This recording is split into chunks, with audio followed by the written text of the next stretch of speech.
지난 한 주에 감동적인 책 하나를 접했습니다.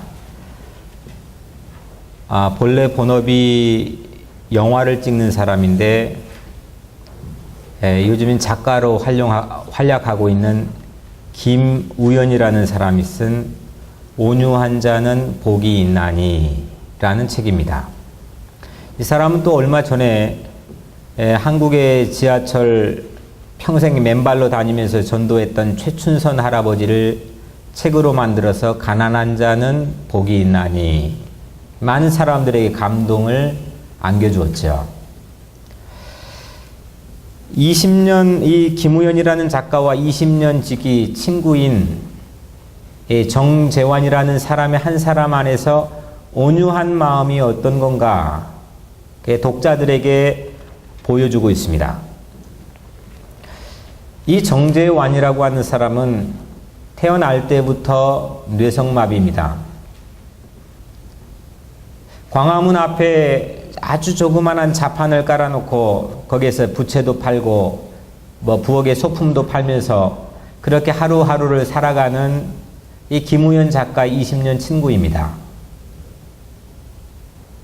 그 책을 보니까 이렇게 하루하루 팔아서 2년, 3년, 4년 모아가지고 한 번은 500만 원을 평양에 학교를 세워주는데 기증을 했습니다.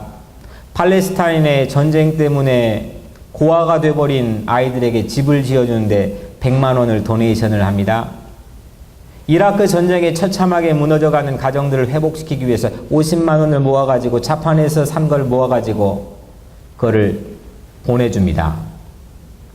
여기에서 온유한 마음이 무엇인지를 이 작가는 우리에게 소개하고 있습니다.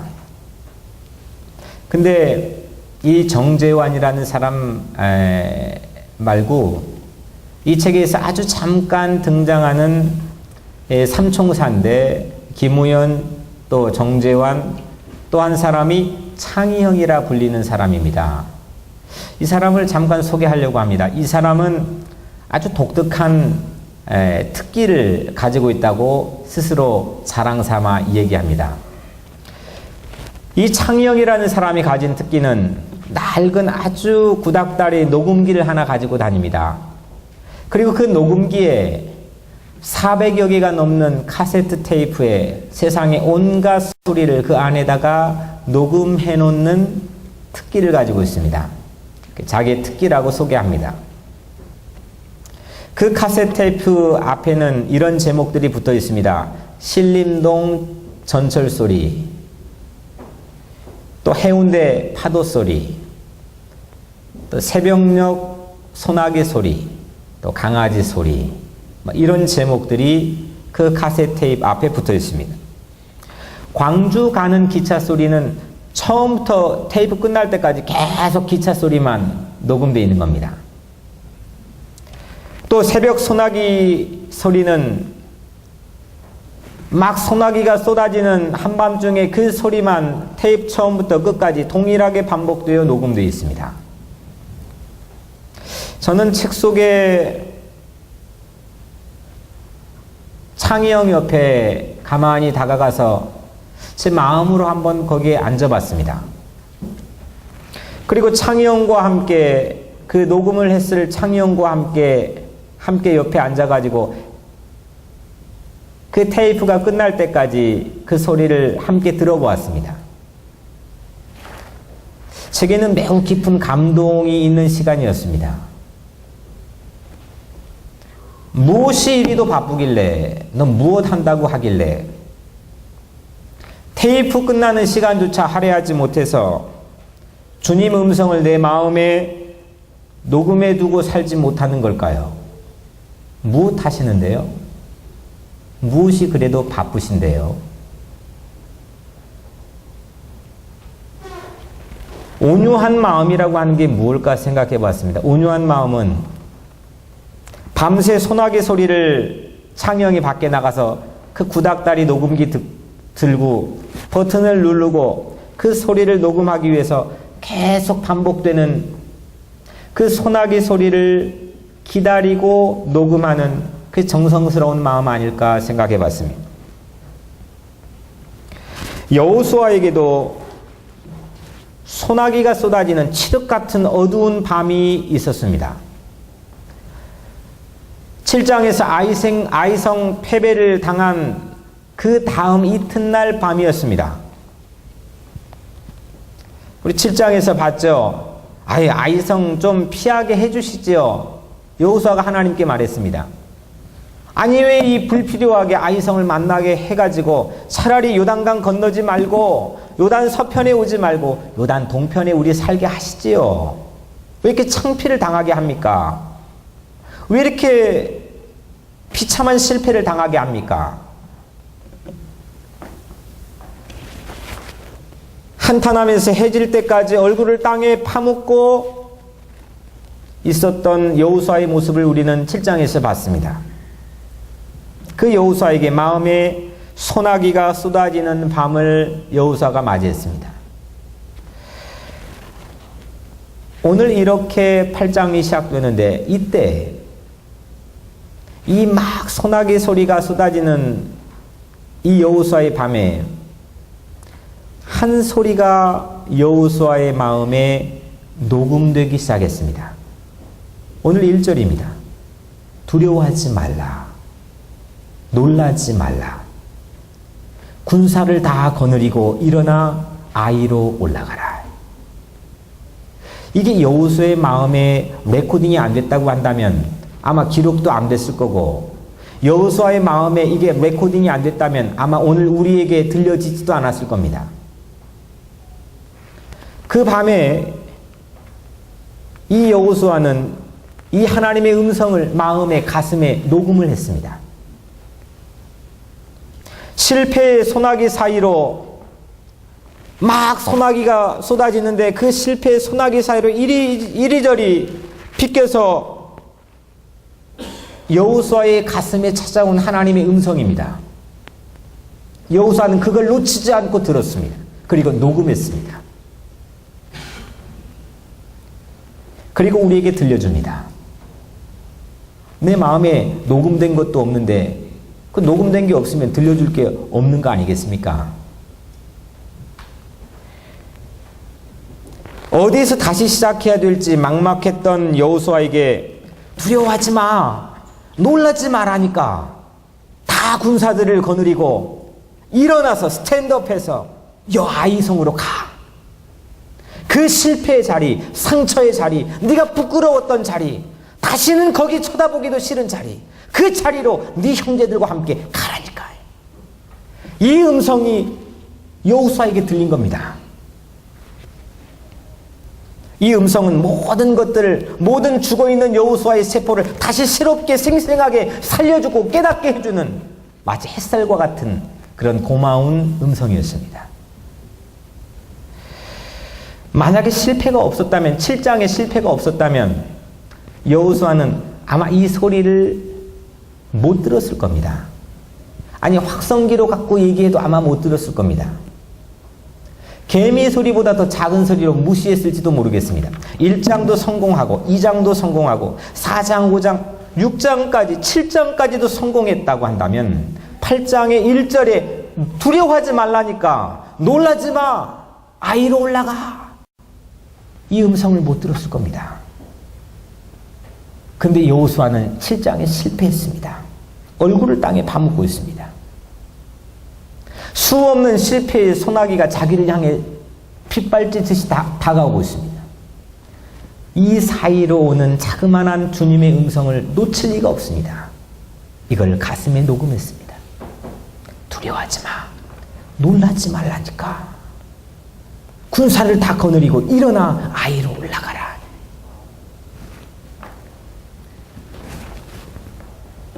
여호수아에게 우레소리처럼 들렸던 주님의 음성입니다.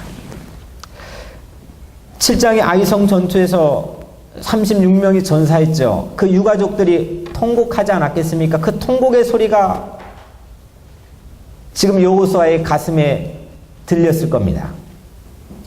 아이성에 정탐꾼 2명을 보냈죠. 거기 정탐꾼이 잘못 리포트를 해줘가지고 그 전쟁이 아주 엉망이 돼버렸죠. 사람들이 그 정탐꾼을 향해 손가락질로 하고 컴플레인하고 갈등이 일어났을 겁니다. 그 소리도 여호수아의 얼굴을 땅에 파묻고 있는 여호수아에게 들렸을 겁니다. 그 실패한 전쟁의 리더였죠. 그 자기를 자책하는 소리도 자기 가슴을 향해서 자꾸 들렸을 겁니다. 그런데 이 세상의 전쟁터 같은 이 세상 소리로 가득 찼던 여호수아에게 하나님이 주신 음성, 하나님이 주신 이 소리 하나가 딱 하고 가슴에 녹음되니까 아주 전혀 새로운 사람의 모습을 우리에게 보여주게 됩니다. 3절에 이에 여호수아가 일어나서 군사와 함께 아이로 올라가려 하여 했습니다. 이에입니다. 영어로 so. 이해가 빠져버리면 왜 이 사람이 일어났는지, 왜 다시 아이로 올라갔는지 우리는 원인을 알 길이 없습니다. 그런데 하나님의 그 소리를 가슴에 녹음했기 때문에 이해, so 하나님의 그 소리가 가슴에 들려졌기 때문에 여호수아는 일어날 수 있었습니다. 여호수아는 군사들을 데리고 아이로 그 상처의 자리, 그 실패의 자리, 그 고통의 자리로 다시 올라갈 수 있었습니다. 오늘 여러분들의 가슴에 여러분들도 하나님의 말씀이 들려지기를 바랍니다. 하나님의 말씀을 듣고 일어나기를 바랍니다. 여러분들의 잠자는 영혼들이 일어나기를 바랍니다. 다시 가족들과 함께, 다시 내 교우들과 함께, 다시 내 친구들과 함께 실패의 자리, 상처의 자리, 부끄러웠던 자리로 다시 올라가시길 바랍니다. 하나님은 오늘 또 여러분들에게 말씀하시기 때문입니다. 두려워하지 마라. 놀라지 마라. 다 군사들과 함께 일어나 아이로 올라가라. 이 음성이 되게 들려져야 됩니다. 하나님께서 여러분들을 사랑하시는 음성이 내 마음에 들려져서 녹음을 해야 됩니다. 여러분들의 마음에는 어떤 소리가 녹음되어 있습니까? 두려워하라니까? 아예 주저앉아 포기해버리라니까? 그 사람 만나지 말라니까? 여러분들의 마음에는 어떤 소리가 녹음되어 있습니까? 여호수아의 전략은 유인 전략이었습니다. 3절 4절에 용사 3만 명을 뽑아 밤에 보내며 성읍 뒤로 가서 매복하되. 매복조 일진입니다. 매복조 일진은 아이성이 있으면 서쪽에다가 3만 명을 딱 매복시켜 놨습니다. 매복조 이진도 아이성 서쪽에 또 5천 명을 매복시켜 놨습니다. 12절에 그가 약 5천 명을 택하여 성읍 서쪽 베델과 아이 사이에 매복시키니. 그리고 본지는, 여호수아가 속해 있는 본지는 아이성 북쪽에 온 백성들과 여호수아가 거기에 머물렀습니다. 13절에 성읍 북쪽에는 온 군대가 있고 성읍 서쪽에는 복병이 있더라 했습니다. 본진에 속한 여호수아가요, 이렇게 세 진이 있는데 본진에 속했던 여호수아가 일부러 자기의 모습을 아이성의 왕과 사람들에 공개하기 위해서 골짜기가 가운데 있는데 골짜기로 걸어갑니다. 한밤중에 골짜기로 걸어가는 이 여호수아를, 아이성에 점점점 한 발자국 가까이 가는 이 여호수아를 아이성에서 그 아이성 왕이 봤습니다. 올컨이 잘 됐다 싶어서 아이성 왕은 모든 군사들을 다 데리고 성문을 열고 이제 여호수아를 쫓아갑니다. 여호수아는 뒤를 돌아봅니다. 그리고 모든 군사들과 함께 본진과 함께 도망가는 신용을 연기를 합니다. 여호수아와 온 이스라엘이 그들 앞에서 거짓으로 패한 척하여 광야길로 도망하며 했습니다. 아이성의 모든 군인들과 모든 사람들은 이 도망가는 이스라엘 백성을 쫓아가기 위해서 1명, 10명, 100명, 1000명이 나왔습니다. 다 나왔습니다. 이젠 그 성은 무방비가 되었습니다. 본진은 도망가는 척하고 지금 매복 1조와 매복 2조는 숨어 있는 척합니다. 나 없습니다. 나란 존재는 없습니다. 이렇게 숨어 있는 척합니다. 저쪽은 지금 나는 지금 지고 있습니다. 패배하고 있습니다. 이렇게 지금 말하고 있는 겁니다. 이때에 지금 이런 시츄에이션에서 두 번째 소리가 들렸습니다. 18절에 여호와께서 여호수아에게 이르시되 네 손에 잡은 단창을 들어 아이를 가리키라. 내가 이 성읍을 네 손에 넘겨주리라. 여호수아가 그의 손에 잡은 단창을 들어 그 성읍을 가리키니 했습니다.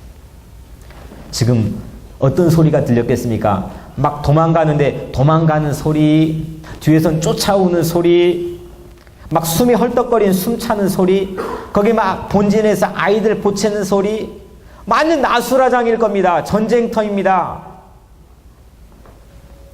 그 수없는 소리가 뒤섞인 그 전쟁터에서 여호수아는 하나님의 음성을 이번에도 놓치지 않고 가슴팍에다가 녹음해 놨습니다. 그 순간 여호수아가 하나님 말씀해 주신 그 녹음한 말씀대로 단창을 높이 치켜들었습니다. 아이를 가리켰습니다. 그리고 백성들에게 공격 사인을 냈습니다. 단창을 높이 치켜드는 걸 본 매복조들은, 매복 1진과 매복 2진은 무방비 상태에 있는 아이성을 손쉽게 점령해 낼 수가 있었습니다. 그리고 동시에 본진은 뒤를 돌아봅니다. 그리고 거꾸로 도망갔던 사람들이 이제는 뒤를 돌아보아서 자기를 쫓아온 사람을 포위를 하기 시작합니다. 전멸을 시켜버렸습니다. 단창을 높이 드는 순간이 오늘 이 8장의 하이라이트입니다. 아이성 전투의 최고의 클라이막스입니다. 도망가는 처지였던 사람이 갑자기 공격할 수 있는 기세 등등한 처지로 바뀌어버렸고, 숨어있던 나 없습니다, 나 같은 존재가 없습니다 했던 그 처지가 점령하는 기세로 바뀌었기 때문입니다. 아니, 광화문 앞에서 물건 깔아놓고 부채 팔고 뭐 작은 거 파는 사람에게 누가 그걸 주목하겠습니까? 그 사람은 나 없습니다, 나 같은 뇌성마비 걸려가지고 자판 깔아놓고 파는 나 같은 존재는 세상에 없습니다. 이런 매복조나 마찬가지입니다. 근데 주님 다시 오시는 그날에는 그가 세상을 점령하는 점령군이 될 겁니다. 이게 클라이막스입니다. 단창이 높이 들어지는 때 모든 전세가 바뀌는 겁니다. 공격했던 사람은 수세에 몰리고, 수세에 몰렸던 사람은 공격을 합니다. 숨어 있어서 나 존재조차도 없이 숨죽이고 살았던 사람이 갑자기 말을 하기 시작하고 공격을 하기 시작하고 점령군이 되는 겁니다. 이런 통쾌한 일들이 우리 삶에도 있어야 되지 않겠습니까? 맨날 그냥 지고 살고, 맨날 숨죽여 살고, 맨날 실패만 해야 되는, 맨날 아파하기만 하는 상처받은 내 영혼들이 주님의 십자가가 높이 지켜드는 순간, 주님의 사랑이 내 삶에 높이 지켜드는 순간, 내 삶의 모든 상황이 역전되는 그런 축복의 역사가 여러분들의 삶에 있기를 주의 이름으로 축복합니다. 이런 일들이 있어야 된다니까요. 넘어지려던 사람이 용기 있게 일어난다니까요. 겁나가지고 눈도 못 보고 눈 감았던 사람이 두 눈 똑바로 뜨고 강하고 담대하게 앞을 쳐다본다니까요. 어깨가 처져가지고 뭐 할 것도 없고 숨죽여 살고 실패 덩어리로 살아갔던 사람이 갑자기 어깨가 펴지고 주님의 십자가의 사랑 때문에 강하고 담대하게 인생길을 살아가는 그런 놀라운 통쾌한 일들이 우리 교회 안에 있어야 된다니까요.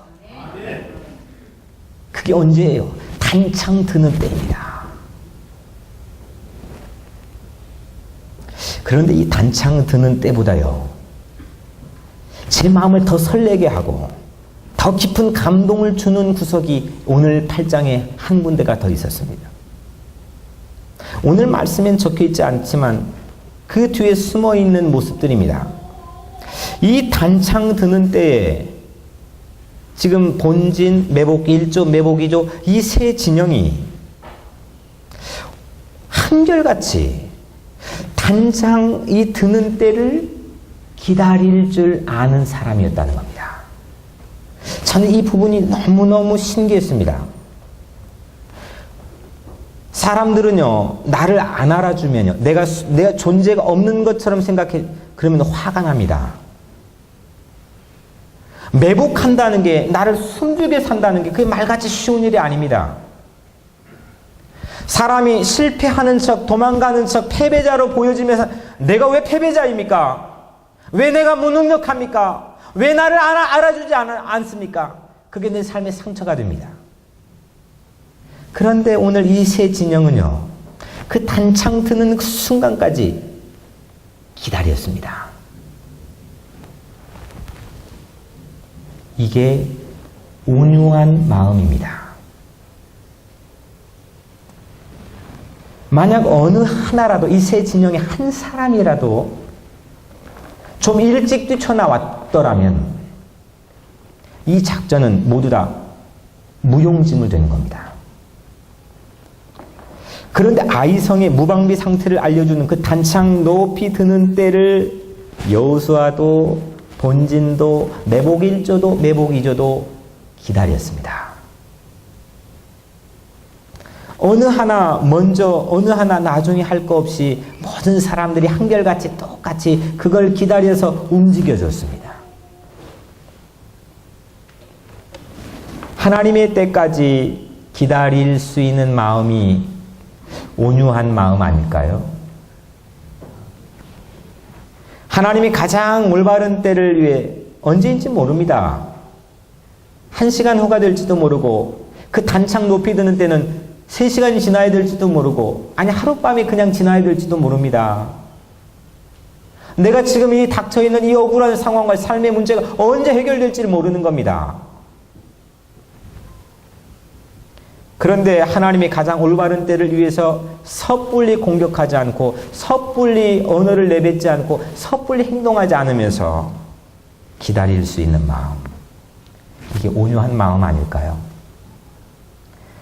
참 멋지지 않습니까? 모두들 온유한 마음으로 하나가 되었거든요. 근데 저는 이 말씀을 묵상하면서 참 많이 회개가 됩니다. 제 자녀들에게도, 제 가정에서도, 제 교우들에게도 제 살아가면서 얼마나 하나님의 때를 위해서 섣불리 나서지 않고 온유한 마음으로 기다릴 수 있었나. 여러분들은 어떻습니까? 우리는 한계가 있기 때문에 모두 다 잘할 수 없습니다. 저도 못하는 게 있고요. 여러분도 반드시 못하는 게 있겠죠. 그래서 때를 잘 맞춰야 됩니다. 돈을 버는 것도 때를 맞춰야 되고 좋은 자리에 올라가는 것도 아무리 능력이 있어도 좋은 때를 맞춰야 좋은 교수 자리에 들어갈 수 있는 겁니다. 때를 잘 맞추기 위해선 사소한 것들을 양보하고 연기하며 포기할 수 있는 마음이 있어야 됩니다. 특히 우리 마음에서 급하게 해결하고 싶은 것들, 이걸 미루어 둘 수 있음, 이게 온유함입니다. 때가 되면 모두 다 힘을 쏟아 놓을 수 있는 마음, 때만 되면 단창만 높이 들면 모든 힘을 쏟아 놓을 수 있는 마음이 온유한 마음입니다. 온유한 마음이라고 해서 무력한 마음이 아닙니다. 아무것도 못하는 그냥 순둥이 마음이 아닙니다. 온유한 마음은 기다리는 마음, 그 기다리는 파워 때문에 때가 되면 모든 것들을 강하고 담대하게 할 수 있는 마음입니다. 이게 온유한 마음입니다. 온유한 사람은 다른 사람이 남이 어떻게 보든지 소중한 것 제쳐두고 사사로운 거에 목숨 걸지 않습니다. 이 부분이 참 중요한 겁니다. 온유한 사람은 기회가 왔을 땐 비겁하게 물러서지 않고 아주 강하고 담대하게 전진합니다. 하나님께서 이 성을 주신다고 약속하실 때까지, 하나님께서 단창을 높이 쳐들어 올릴 때까지 온유하게 기다릴 줄 아는 사람입니다. 대수롭지 않게 중요하지 않은 것에 쉽게 매달리며 거기에 목숨 걸거나 집착하지 않습니다. 그건 온유한 마음과는 거리가 먼 겁니다. 7장의 아이성 실패도 아이성 우습게 보고 섣불리 움직이는 교만한 마음 때문에 실패하지 않았습니까? 온유의 열매가 무엇이라 생각합니까? 마태복음 5장 5절에 예수님 말씀했죠. 온유한 자가 복이 있나니 저희가 땅을 기업으로 받을 것이며. 소소한 것 조금 잠깐 밀쳐두고 네가 나를 비겁한 자로 보던 실패자로 보던 매복적으로 네 존재가 없는 것처럼 보던 그런 것 상관없이 기다릴 줄 아는 사람, 그 온유한 사람에게는 아이성의 땅을 하나님이 기업으로 주신다는 겁니다. 시편 37편 11절에 온유한 자들은 땅을 차지하며 풍성한 화평으로 즐거워하리로다 했습니다. 예수님보다 천년 먼저 이 땅의 삶을 살았던 다윗도 온유한 사람은 땅을 기업으로 차지한다고 하는 그 삶의 모습을 노래로 작사했습니다. 시편 37편 11절도 마태복음 5장 5절도 천년 사이를 들고 일관되게 통과하고 있는 한 가지 사실은 땅을 차지하고 천국을 차지하고 하나님의 축복을 받을 수 있는 것은 세상과 경쟁해가지고 이길 수 있는 것, 그 힘이 아니라 하나님의 약속을 기다려서 온유한 사람이 된 사람, 그 마음을 가지고 우리는 하나님의 땅을, 하나님의 새 땅을 받을 수가 있다는 겁니다. 오늘 이 8장의 여호수아보다 먼저 45년 전으로 거슬러 올라가 보면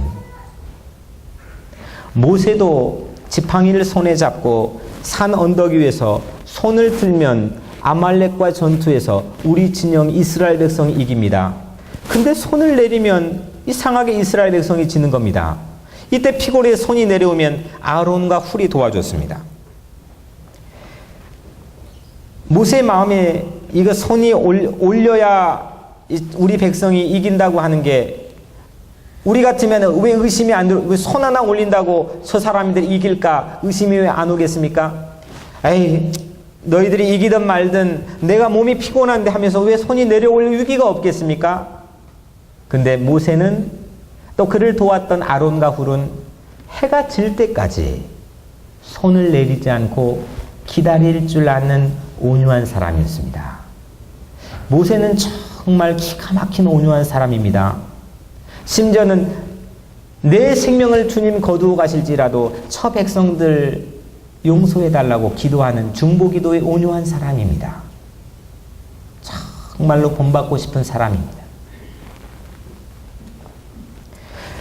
이렇게 하나님의 새 땅은 모두 다 온유 혈통을 통해서, 온유 DNA를 통해서 소유되는 것을 보게 됩니다. 본진도 매복 1조도 매복 2조도 온유한 마음으로 단창 들 때까지 기다렸던 것처럼 모세도 모세의 손을 받쳐들었던 아론과 훌도 모두 다 온유한 사람이 되었습니다. 그날 여호수아는 모든 일을 마칠 때까지 단창 든 손을 내려놓지 않았답니다.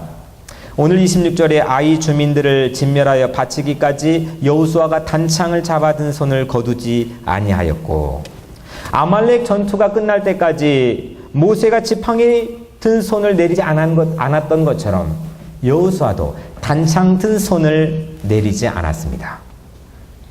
이것이야말로 오랜 기간 동안 그 밑바닥 생활하면서 억눌린 자유를 빼앗겨버린 그 노예들을 위한 그 사랑과 그 온유한 마음이 없으면 이거 불가능한 일입니다. 그런데 여호수아도 모세도 그 억눌린 그 노예들의 자유를 향한 그 마음이 있었습니다. 창의형이 파도 소리, 기차 소리, 소나기 소리를 400개가 넘는 테이프에 꽉 채울 때까지 기다렸던 것처럼 우리도 주님의 음성을 마음에 녹음해 둘 때까지 우리도 기다리는 온유한 사람이 되면 어떻겠습니까? 온유한 마음은 소리를 듣고 기다리며 녹음해 둘 수 있는 데서 오는 거 아니겠습니까? 제가 책 속에 들어가 한참 동안 창의형 옆에 앉아 있었던 것처럼 오늘 우리도요, 단창 들기 그 전에 기다리면서 있었던 여호수아 옆에, 아니면 매복 1조, 매복 2조 어떤 사람 옆에, 그 사람 옆에 좀 앉아서 온유한 마음을 배워보면 어떻겠습니까? 멸망당한 소돔 땅에 온갖 재산을 두고 온 룻의 아내가 미련 때문에 성급하게 뒤를 돌아보아서 소금 기둥이 되었습니다. 이스라엘 백성은 성급하게 3,000명만 아이성에 올려보내가지고 비참한 참패를 당하게 되었습니다. 그러나 참패에도 불구하고 하늘의 소리를 가슴팍에 녹음한, 그리고 기다릴 줄 알았던 사람들은 다시 빅토리 승리할 수 있게 되었습니다. 이 온유한 마음이 어디에서 왔을까요? 마지막으로 묻고 싶습니다. 이 온유한 마음이 어디에서 왔을까요? 세상 전쟁에서 들리는 소리 사이로 수없는 소리가 여러분들에 들리지 않습니까? 수없는 소나기가 여러분들의 삶에도 여기만 나가면 퍼부어지지 않습니까? 전화기를 통해서, 신문지상을 통해서, 만남을 통해, 어떤 사람을, 가족을 통해서 수없는 나를 향한 비참한 소나기 소리가 나를 향해 쳐들어오고 있습니다. 이 사이를 막 헤집고 한 소리가 나를 향해 오늘 이 예배를 통해서 들려지는 겁니다. 두려워하지 마라. 놀라지 마라. 군사를 다 데리고 일어나. 아이로 올라가라. 이거를 레코딩 하는 겁니다. 세상에 나가서 반복 재생 버튼을 누르는 겁니다. 또 듣는 겁니다. 또 소나기 소리가 오면은 또 듣는 겁니다. 이걸 자꾸 반복 재생하는 겁니다. 이게 내가 온유한 마음을 가질 수 있는 유일한 길입니다.